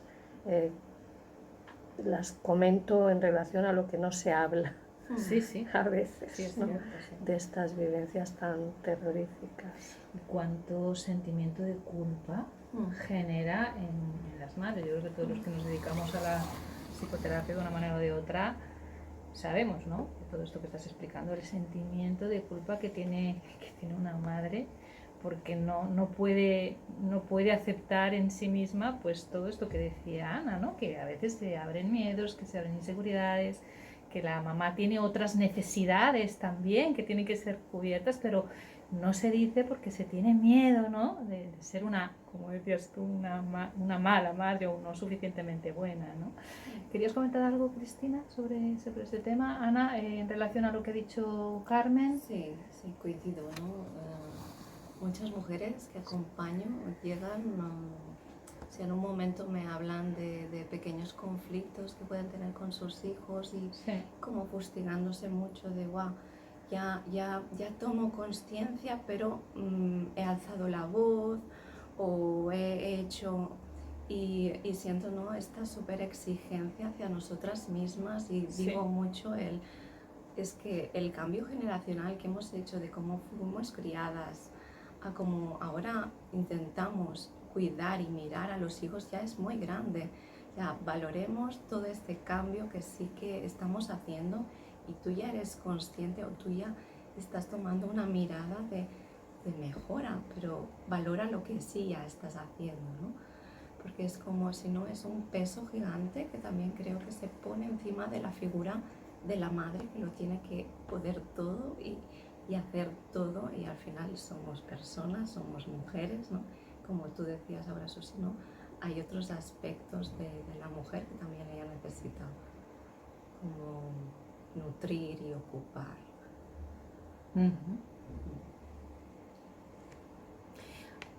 ¿Querías decir algo, Carmen? Porque quería apuntar también otro tema que se me ha quedado antes en el tintero, pero di, tenemos tiempo. Bueno, era en relación a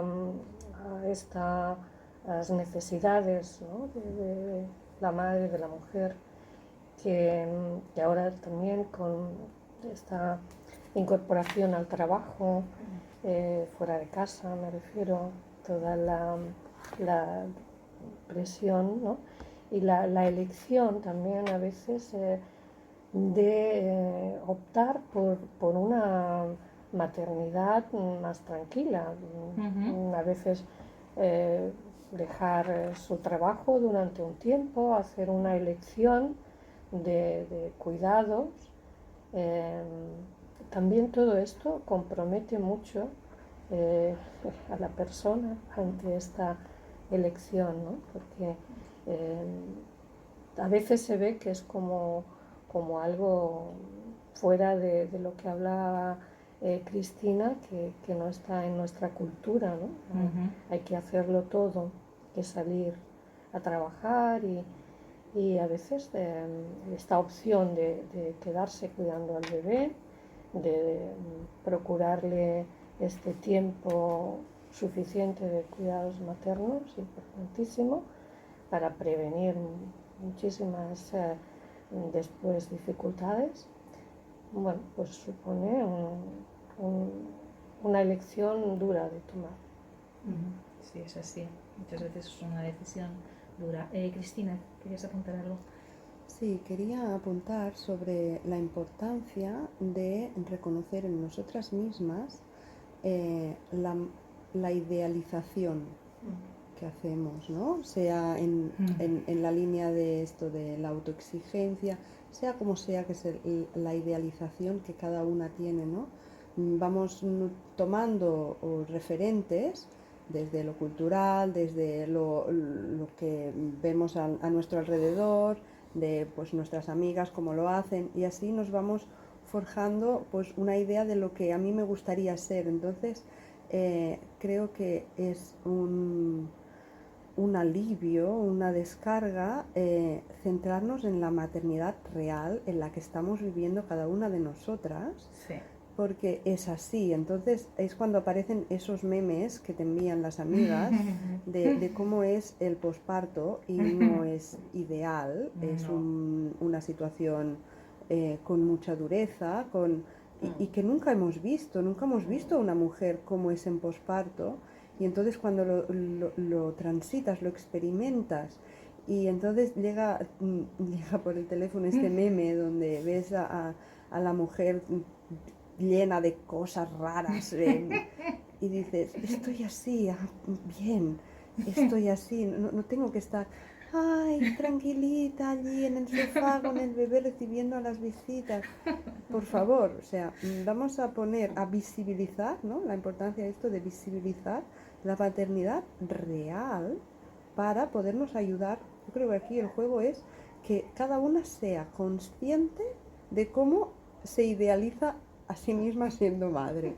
Entonces, como nos estamos riendo ahora, ¿no? Pues reírnos a carcajada, en plan, de eso, nada monada, o sea, no vas a tener eso. Qué importante estaba pensando ahora, Cristina, cuando se tiene un niño, y hablabas de la imagen de las visitas, ¿no? Poder, que esto cuesta mucho, bueno, ahora ya hablo yo por mí, ¿no? Poder decir, necesito estar sola con mi bebé, y no es que no quiera que veáis a mi bebé, pero darme un tiempo, ¿no? No sé si es vuestra vivencia o la vivencia de otras madres, ¿no? Lo importante que es poder estar ahí en ese momento sin esa obligación social que tenemos muchas veces de que tiene que venir, ¿no? Todas las visitas a ver al bebé en ese momento, ¿no? A consumir bebé. A consumir, eso es. A consumir bebé. Hay una pregunta que a mí se me ha quedado antes en el tintero y mira, podemos aprovechar estos minutos que nos quedan para abordarlo, ¿no? Y es la motivación por la cual una mamá quiere ser madre. No sé si me explico, es decir, ¿desde dónde una madre quiere ser madre? Si es que quiere serlo, obviamente, porque también puede no querer serlo, ¿no? Es decir, ¿desde dónde una madre quiere ser madre? ¿Cómo repercute esto, ¿no? en la relación con el niño, ¿no? Y en la vivencia de la maternidad la motivación o el lugar desde el cual una madre quiere ser madre. ¿Quieres decir algo, Ana? ¿Contar? Acércate al micrófono si quieres. O Carmen, a ver, sí, Está bien. primero Ana. Ana. Yo creo que O Cristina, pues venga. esta pregunta se responde desde un sitio tan profundo que por eso tardamos por lo menos un minutito a poder Sí. conectar con la respuesta, ¿no? Porque realmente se tiene que ir a, o sea, Es que, donde no hay palabras, porque es muy interno. Sí, yo de entrada la hago porque, no sé, a mí me conecta mucho con las heridas, ¿no? De las que hablábamos antes, ¿no? Porque yo me pregunto si tal vez una madre quiere ser madre desde su propia herida de niña. ¿Qué pensáis? ¿Qué piensas, Ana? Bueno, en este sentido, si la proyección de la maternidad viene para cubrir este maternaje que yo necesito darme a mí misma y lo proyecto con mi criatura, esto en definitiva se verá, tiene una consecuencia, tiene una Claro. afectación Claro. en el niño en este sentido. Y al final los hijos siempre, yo creo que son motores y catalizadores de procesos internos en las mujeres y si queremos tener un hijo desde este lugar, inevitablemente los hijos nos van a devolver a un lugar que nos aterrice, que nos haga estar como muy, muy en contacto con los desafíos que esto... O sea, yo creo que es lo ideal, quizá, antes de embarcarte en el viaje de ser madre, es tomarte un tiempo para considerar todo lo que implica la responsabilidad real que hay y el cuidado y las posibilidades, ¿no? Que tiene que al final estás nutriendo a otro ser con toda la parte de su persona en este sentido. Yo Carmen. estaba también pensando, lo decía Cristina, la dificultad de responder. No sabe que cada madre diría una motivación desde un sitio diferente y Seguramente. decirlo en general no te sabría responder. Ujú. Pero sí que hay una cosa que a veces observamos, una manera que es por darse una identidad a veces. Esto es desde los problemas que llevan a consulta, ¿no? Que a veces los ves en la consulta, que la identidad de ser madre, sobre todo, por ejemplo, en madres adolescentes que se quedan embarazadas y esto ya les da una identidad como madre. Entonces, a veces, si no eres otra cosa, bueno, pues soy madre, con una serie de fantasías, con una serie de ya premisas que uno se ha formado, pero al menos le dan una identidad. Una identidad en este caso. Sí, ¿no? esto evidentemente sería una de esas dificultades que crearía luego en la crianza. En la relación, en la vida entre la mamá y el hijo. Cristina, ¿has procesado ya? Sí, no sé si voy a aportar mucho porque Seguro que sí. yo lo que creo es que todas las decisiones, y esta en concreto, pues son decisiones espirituales, es decir, decisiones que se toman, que tienen unas consecuencias en nuestra vida y que se toman para tener la oportunidad de vivir unas experiencias en este mundo que nos van a aportar pues un crecimiento. Pero claro, es que me estoy refiriendo a un nivel muy profundo, cuando Bueno, a es lo que veces... te ha inspirado la pregunta, Cristina. Sí, a veces hay mujeres que vienen a consulta precisamente para que les ayudemos a tomar la decisión. Sí, entonces nosotras pues tenemos que, hablo de nosotras porque yo trabajo con un equipo, y esto es un tema que a veces hemos comentado en nuestras reuniones y supervisiones. y es la manera en que nos agarramos nosotras como terapeutas más allá de nuestra preferencia y respetando que sea la persona la que pueda llegar a tomar esta decisión. O por ejemplo, la decisión de abortar o no abortar. Es cómo nos situamos para que sea la persona la que conecte con la parte que tiene que tomar esta decisión. Y esto se hace desde este permitir, este mantenernos, este no caer, porque claro, una persona que necesita ayuda en esto, pues muy fácilmente está como atenta a ver cómo nuestras respuestas decantan hacia aquí o hacia allá, y es mantenernos en él, y esto es tu camino y esta es tu decisión, y por tanto la responsabilidad de lo que decidas es tuya, tanto si es hacia un lado o hacia el otro, ¿no? Estamos ya en los últimos minutos del programa. No sé si queréis añadir alguna cosita, puntualizar alguna cosa. Ana, ¿querías comentar alguna cosita? Me ha parecido. Carmen, te he visto ahí como muy pensativa y escuchando a Cristina con la profundidad con la que he hablado. No sé si quieres comentar alguna cosita antes de irnos. Estamos ya en los últimos minutos. Bueno, sobre esto que ha dicho Cristina, o quizás sobre alguna otra cosa que te hayas quedado con las ganas de decir. No, estaba, es verdad, escuchando atentamente a Cristina y a Ana, ¿no? Y me parece que no hay nada más ahora que aportarte. De momento, que ya se ha aportado mucho, así que pues muchísimas gracias a las tres. La verdad es que ha sido un placer retomar otra vez el programa de la Brújula del Corazón con este tema tan profundo, ¿verdad? Y tan complejo. Muchísimas gracias, Carmen Ríos. Me ha gustado mucho escucharte, que hayas venido en representación de la Fundación Sanitaria de Pere Claver. Yo espero que vengas más veces, porque estoy segura que vamos a abordar otros temas en relación a la infancia y a la adolescencia que puedes aportarnos muchísimo. Gracias, Carmen. Gracias, si no yo, cualquier compañero seguro que estará encantado. Muy bien, pues muchas gracias de nuevo, Carmen. Cristina Salvia, pues quiero decirte ya es que muchísimas gracias otra vez.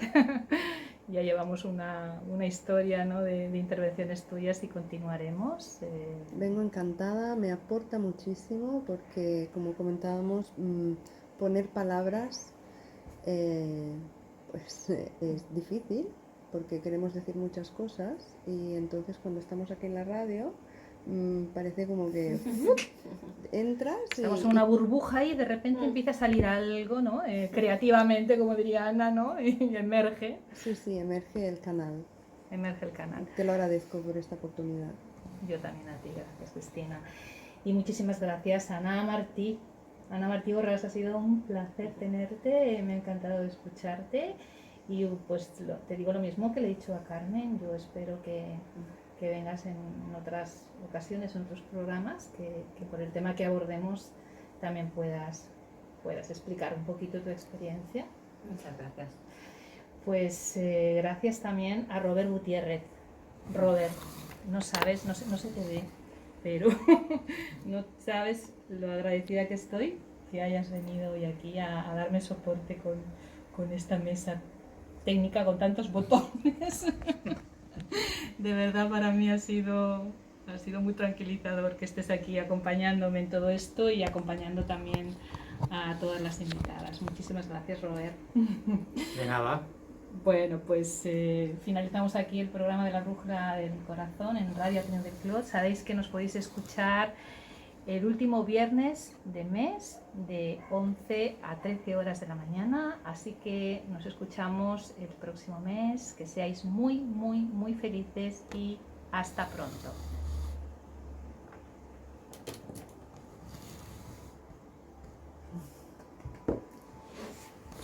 Gracias. Muy bien. Te voy a ponerme la mascarilla porque no me la he puesto casi todo.